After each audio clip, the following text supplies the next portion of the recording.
All right, so now into our mane on this guy.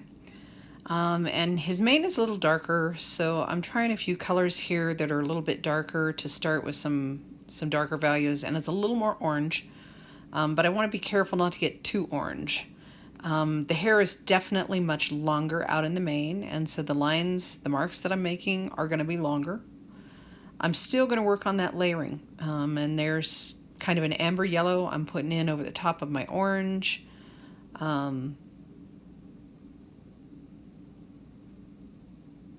I don't start blending until I feel like I've got enough chalk on the page to actually cover the paper.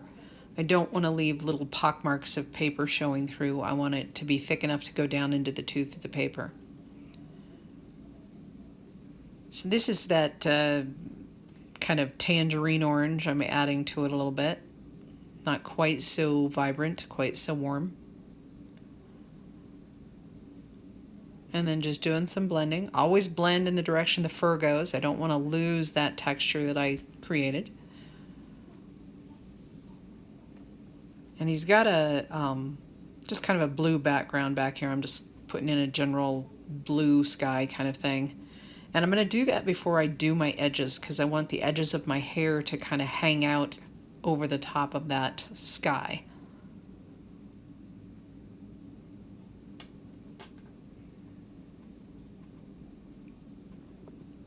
Now I'm going to start building some layers into the hair with some lighter tones.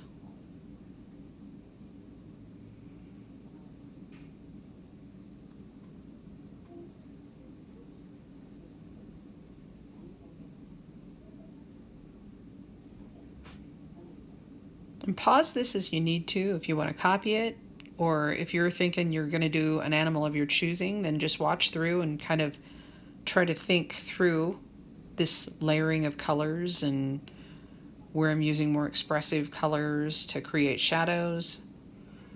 A little bit of that cream again that I used in the face.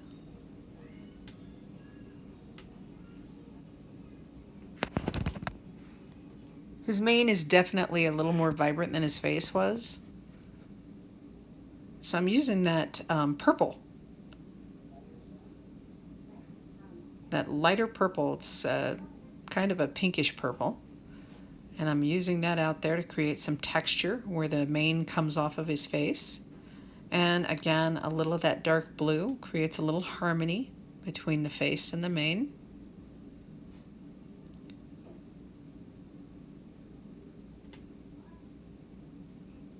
Very light touch when you're blending.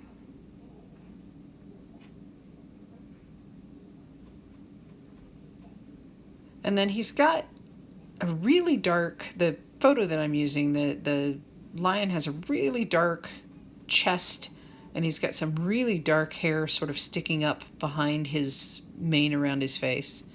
But I don't want to go black. Black is a very easy color to sort of matte and lose textures and stuff in. So I'm using that dark blue in places instead of going to black. Black tends to muddy everything up, so it's always the last thing that I add to a drawing or into an area of a drawing. He's got a ton of texture in this upper part of his mane. Some more of that light purple here and there.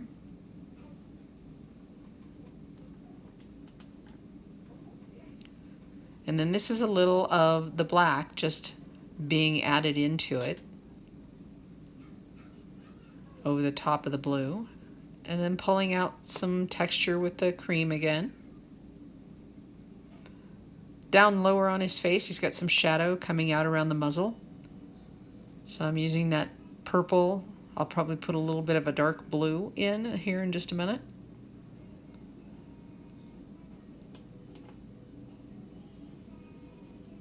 Here's some more of that tangerine color. And there's the dark blue, adding some of the dark blue into the shadow area. Pulling it out towards the hair.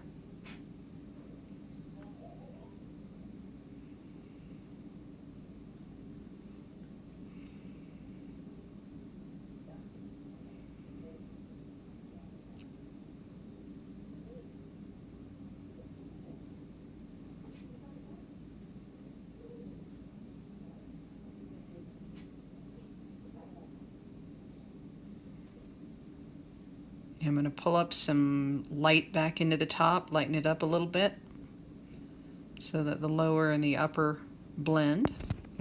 And I have just a smidge of an ear sticking out on this right side. You can barely see it. He's got a pretty full mane. A little more of the dark blue.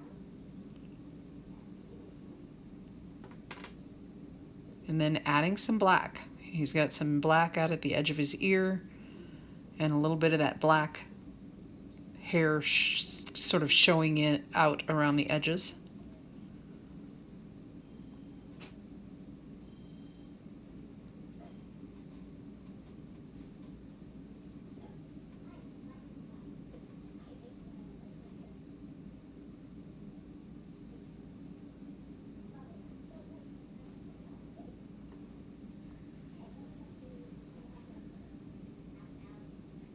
The ear's a little bit darker color than the mane, a little more muted.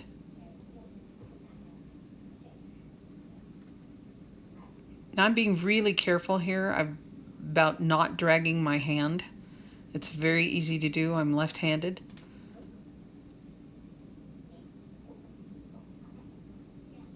So I'm being very careful in my application that I don't drag my hand across as I'm adding color. Some more of that light purple, trying to build some shadows. Think like a painter, not a photographer.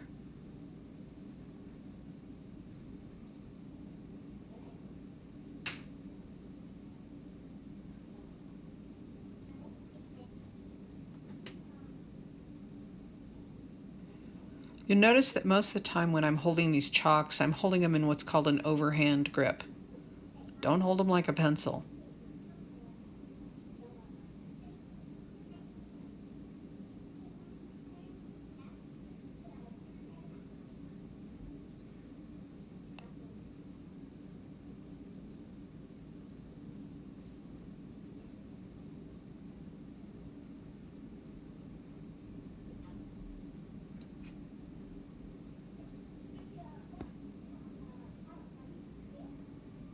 Bringing up some light.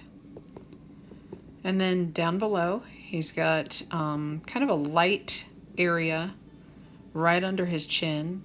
The mane is fairly light. And then he's got this very dark black fur on his chest.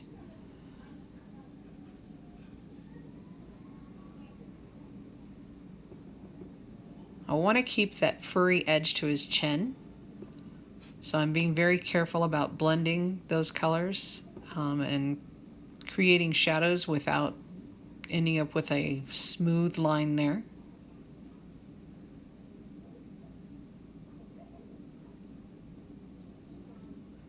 So I'm going back in now and adding a little bit of the white fur back into the chin.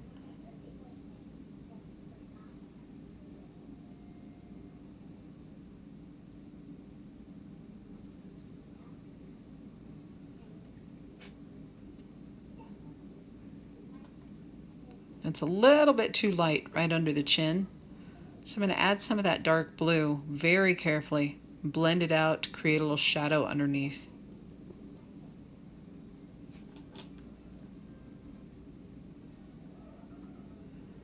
Whiskers do with one pull.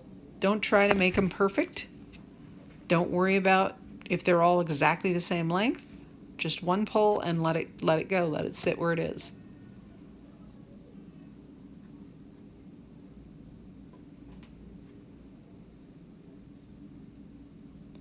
And the bottom, it is black, but I don't want to lose the texture, so I'm going to use some other colors in there. I'm going to start with a base of a dark blue.